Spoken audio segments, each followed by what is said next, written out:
kewajiban sebagai pembuktian perilaku orang yang soleh itu adalah merealisasikan wa ya'muruna bil ma'ruf, merealisasikan kearifan dengan perilaku bijak, perilaku mengenal, perilaku ketaatan, makrifat, komunikatif, musyawarah sering, kemampuan memanage diri dengan satu narasi, kemampuan pengendalian diri atas perilaku ego, kepentingan nafsu.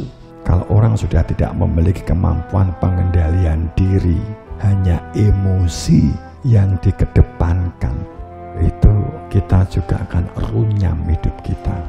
Jadi memerintahkan kita untuk memiliki perilaku makrifat, perilaku mengenal, salam, sapa, apa nih? Iya, salam, sapa, aruh, ya. Itu ya'mur bil ma'ruf, perilaku mengenal.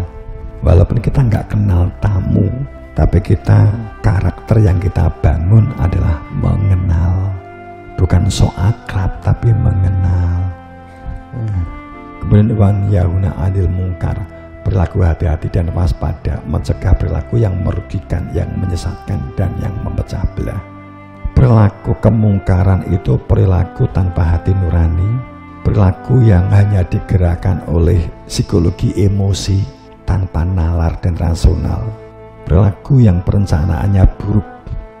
Kemudian mungkar itu kita mencegah dari perilaku mungkar, maka kita melakukan perencanaan yang baik dari perilakunya orang-orang yang lupa, orang-orang yang berwatak karakter kafir, tertutup, jumut, kaku, beku, fasik, perilaku fasik, perilaku munafik, perilaku fasik, tahu tapi sok tahu kemudian sombong, itu kan menjadi fasik, menjadi munafik. Perilaku fasik, dia nggak tahu, dia nggak kenal, tapi dia sok tahu dan sok kenal. Padahal dia nggak tahu juga nggak kenal, tapi dia sok tahu dan sok kenal, itu orang fasik.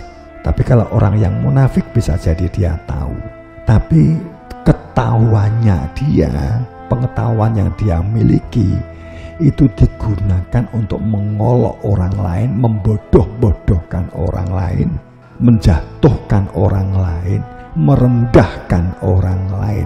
Itu orang munafik. Maka kita mencegah dari perilaku mungkar.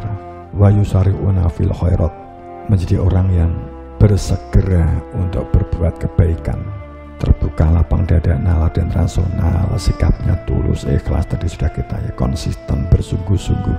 Ini butuh belajar, semuanya butuh belajar.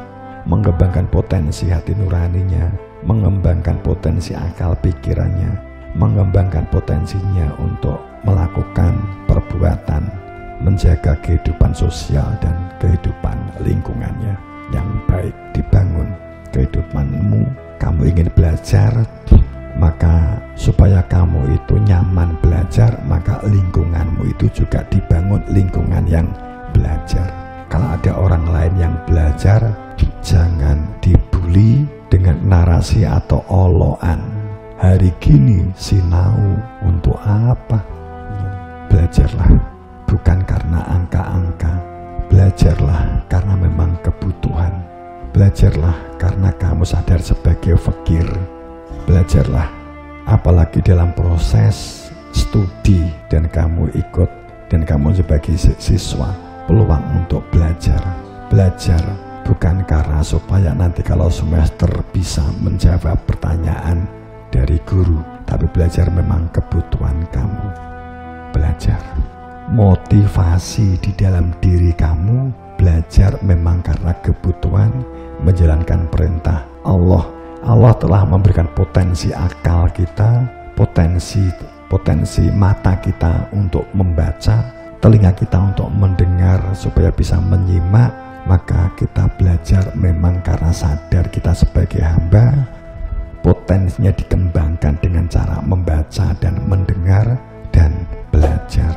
Maka motivasi yang ada di dalam diri kamu, motivasi keselamatan, itu akan luar biasa.